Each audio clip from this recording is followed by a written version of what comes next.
সবাইকে আমন্ত্রণ জানাচ্ছি বিডি লাইভ 24 নিউজে। আপনাদের সাথে আছি আমি ফারজানা আক্তার অধরা। মুন্সিগঞ্জ জেলার লৌহজল উপজেলার মেদিনী মন্ডল ইউনিয়ন শহীদ জিয়া স্মৃতি সংসদের নতুন কমিটি ঘোষণা করা হয়েছে। এতক্ষণ শুনছিলেন শিরোনাম, বিস্তারিত দেখুন মুন্সিগঞ্জ প্রতিনিধি সাফিন আহমেদের রিপোর্টে। মুন্সিগঞ্জ জেলার লৌহজল উপজেলার মেদিনী মন্ডল ইউনিয়ন শহীদ জিয়া স্মৃতি সংসদের নতুন কমিটি ঘোষণা করা হয়েছে। শুক্রবার বিকেলে মুন্সিগঞ্জ জেলার অস্থায়ী প্রধান কার্যালয় শ্রীনগরের বাসাইল ভোগে জেলার নেতাকর্মীদের উপস্থিতিতে এ কমিটি ঘোষণা করা হয়।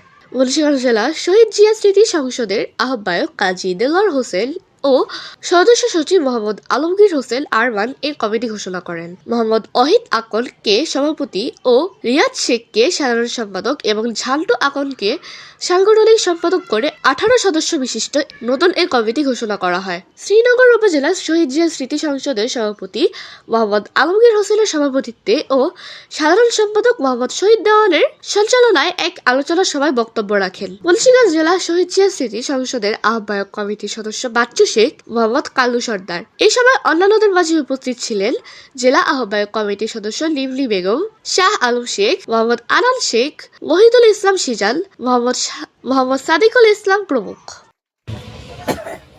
থানার নেতৃবৃন্দ শ্রীনগর থানায় উপস্থিত আছেন। শ্রীনগর থানার সভাপতি মোহাম্মদ আলমগীর হোসেন এবং সাধারণ সম্পাদক মোহাম্মদ শহীদ দেওয়ান, সাংগঠনিক সম্পাদক মোহাম্মদ আনান সহ সকলকে জানাই আন্তরিক অভিনন্দন ও শুভেচ্ছা। আমরা বিগত দিন থেকে যেভাবে কার্যক্রমগুলো চালিয়ে আসছিলাম, আসলে এখন কিন্তু কার্যক্রম আমাদের আরো দ্রুত চালাতে হবে। কারণ 12ই ফেব্রুয়ারি জাতীয় সংসদ নির্বাচন। আপনারা আপনাদের দোয়ায় এবং বাংলাদেশের জনগণের দোয়ায় আমাদের দেশনায়ক তারেক রহমান আগামীকাল 25 তারিখ আমাদের কাছে এসে উপস্থিত হয়েছেন। এর জন্য আমরা আল্লাহ রাব্বুল আলামিনের কাছে শুকরিয়া আদায় করছি। আমি আপনাদেরকে একটি বলতে চাই, শহীদ রাষ্ট্রপতি জিয়া রহমানের স্মৃতিতেই শহীদ জিয়া স্মৃতি সংসদ। শহীদ জিয়া স্মৃতি সংসদের আজকে যারা কমিটিতে অন্তর্ভুক্ত হবেন, এই কমিটির যে কাজ সেটা আপনাদেরকে মেনে কাজ করতে হবে।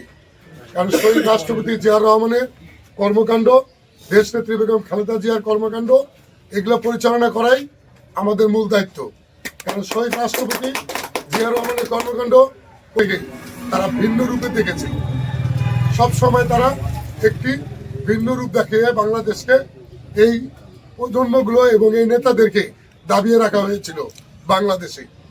তাই আমাদের উচিত হবে আমরা যত তাড়াতাড়ি পারি জিয়া রহমানের যে কার্যক্রমগুলো ছিল, দেশনেত্রী বেগম খালেদা জিয়ার যে কার্যক্রমগুলো ছিল, এই কার্যক্রমগুলো আমরা এই নতুন প্রজন্মদেরকে কাছে তুলে ধরার জন্য, এই নতুন প্রজন্মের কাছে যদি আমরা তুলে ধরতে পারি তাহলে আমাদের সার্থকতা।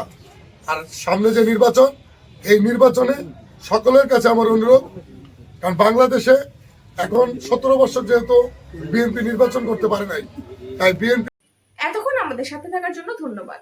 সবসময় বিডি লাইভ 24 নিউজের সাথে থাকুন। বিডি লাইভ 24 নিউজ, সত্যের সন্ধানে অবিরাম।